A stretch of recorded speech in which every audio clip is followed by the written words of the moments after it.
London की रात रोशनी से चमक रही थी।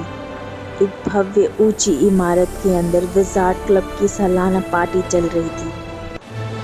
अंदर का नज़ारा अजीब रहस्यमय था।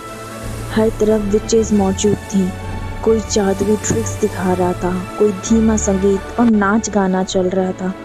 हॉल के एक तरफ फूड कॉर्नर और कुछ तरफ ड्रिंक्स कॉर्नर भी था। मून अपने अंकल आंटी के साथ पार्टी में शामिल हुई। मून जिज्ञासा से फूड कॉर्नर की तरफ बढ़ी। ये बैटविंग्स हैं, कितने अजीब हैं। कीड़े कितने घिनौने। मैं इनमें से कुछ भी नहीं खाने वाली हूँ। हॉल के एक बड़े दरवाजे की तरफ अचानक हलचल होने लगी। एक विच का आगमन हुआ, जिसके साथ 4 बॉडीगार्ड विच भी मेरे थे। सभी विच भाइयों और बहनों, मैं आप सभी का इस क्लब में स्वागत करता हूं और धन्यवाद करता हूं कि आप सब हर साल मेरे बुलाने पर यहां इकट्ठा होते हैं। विच ने अपने बॉडीगार्ड्स को भीड़ में निगरानी रखने का इशारा किया। चारों बॉडीगार्ड्स भीड़ में फैल गए। लंदन विजार्ड क्लब के कुछ खास सदस्य मेरे साथ मेरे प्राइवेट रूम में आए।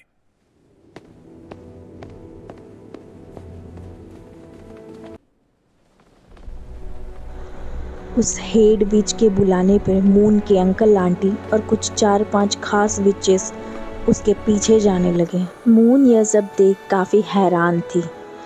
कुछ पल तक उसने इंतजार किया, फिर जिज्ञासा उसे रोक नहीं पाई।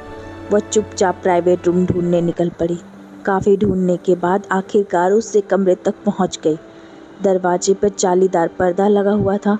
मून ने पर्दे के पीछे से झांका और सारी बातें उस सुन रही बदजात थी। के बारे में किसी को भी पता चले तो उसे फौरन मेरे पास लेकर आएगा और जो भी उस बदजात की मदद करेगा वह भी मारा जाएगा। उसे कहीं से भी ढूंढ कर लाओ।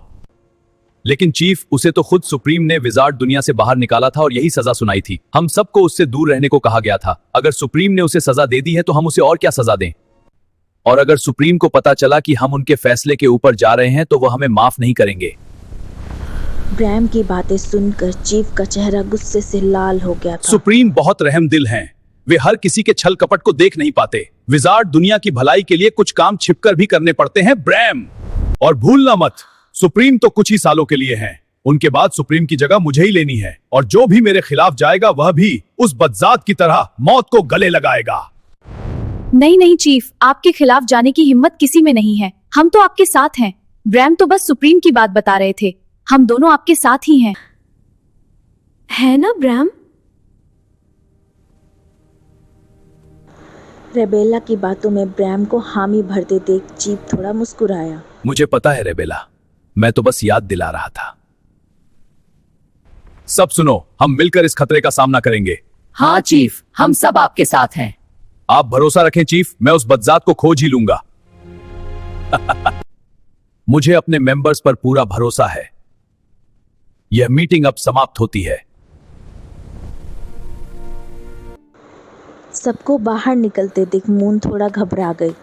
वह जल्दी से वहां से भागी, जाकर फिर से पार्टी में शामिल हो गई। कुछ देर के बाद अंकल आंटी भी बाहर आ गए।